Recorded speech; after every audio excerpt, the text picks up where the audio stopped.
Ayan, nakasaksak. Then TV. Ayan. So 100 watts load per hour daytime, walang problema. So naka-standby. Power natin yung TV, no, remote. Ayan. Okay. So ayan. So pasip ko sa ito mamaya no. Babalutin natin yung aparato mo. Green PSW. Okay. So ang cutoff nito pag nalobat ay 11.5. Then ang reconnection, pag sinabing 11.5, no, yung LED red mawawala, then inverter mo mamamatay, so wala kang 220 volts.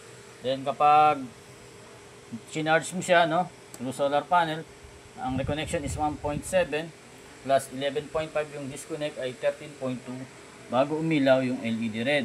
Then kapag ginagamit mo na, mawawala uling LED red, no, pag drop niya ng 11.5. Pero sa ngayon gumagana pa, ayan, no.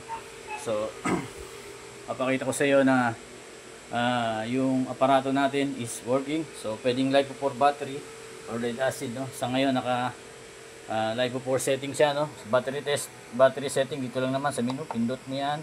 Then 14.6, ibig sabihin LiPo4 yan, charging current yan, no, o charging voltage niya.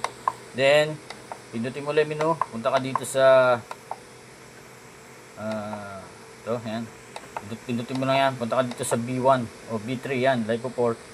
Babaguhin mo ang lead acid, gagawin mo ng B1, long press to. Okay. Then baguhin mo kung B1 kung lead acid, no. Okay. So B3 is LiPo4. So sa ngayon LiPo4 tayo at sinundan kita ng link LiPo4, walang problema. So yung number 2, lithium ion yun, hindi na uso ngayon masyado yun, no. So yan, ito LiPo4 or lead acid ang pwede mong gamitin. Okay. So working yan, TV natin. Then pagpapatayin mo, siyempre katulad sa kuryente sa bahay din natin, no, tanggalin mo muna yung mga load. So power off mo yung mga TV, yan. Then electric fan, okay. So yan. Then yung load, okay.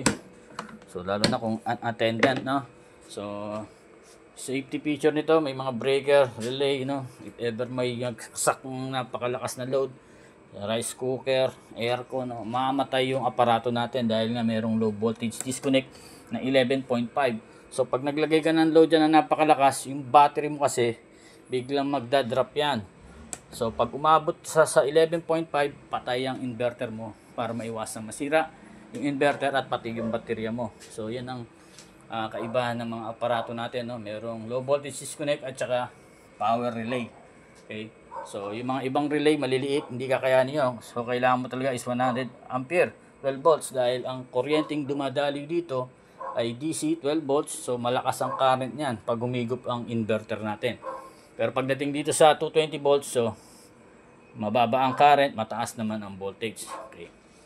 So off natin yung aparato natin. Unang-una, yung solar panel, nakikita mo icon. Then blinking arrow, ibig sabihin ay nagcha-charge yung battery natin from solar to SCC, then to battery. So patayin natin yung aparato, yung solar panel natin, no, yan. So pag pinapatay una ang solar panel, mawawala ang icon, then blinking arrow, ibig sabihin battery na lang yan. So unahin mo na naman yung pangalawa naman is yung sa inverter. So wala na rin display dyan yan. Then yung battery. So pag i-off, battery ay huli. Kapag ipapower mo naman, na-setup mo na yung battery mo, wire, no, tsaka yung solar panel, positive to negative, di ka maliligaw. Meron tayong color coding, red is positive, black is negative. So sa lahat ng breaker, gano'n, no? Ayan, makikita mo. Dito ka lang gagalaw, sir, no, sa mga terminal na to. Okay. So darating sa aparato mo, yan. Then lagyan mo ng wire, battery, sa solar panel, okay na. Naigpitan mo na, no.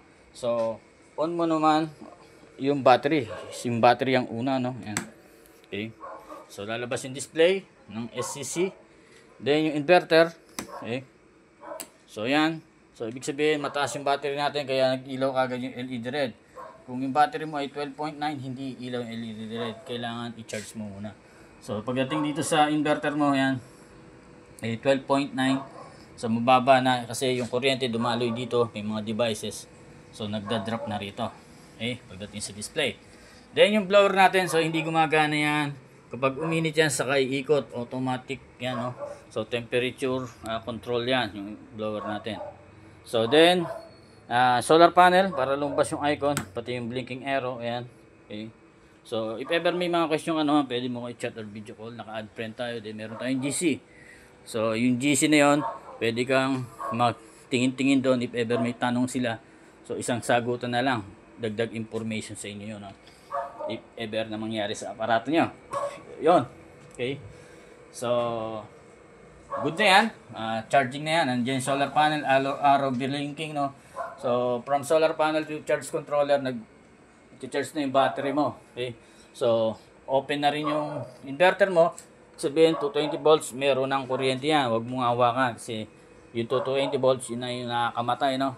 So, pero low current, pero mataas ang voltage. So, saksak mo yung electric fan, yan. 220 volts, electric fan. 50 watts to, no? Yan. Then, yung TV, wala pang power. Lagyan natin. Saksak natin dito, no? Okay, so, standby mode na. Then, power natin. Sir Kenneth, no? Ayan. So, salamat sa pagtitiwala, Sir Kenneth, no? So, balutin na natin to. Then, salamat.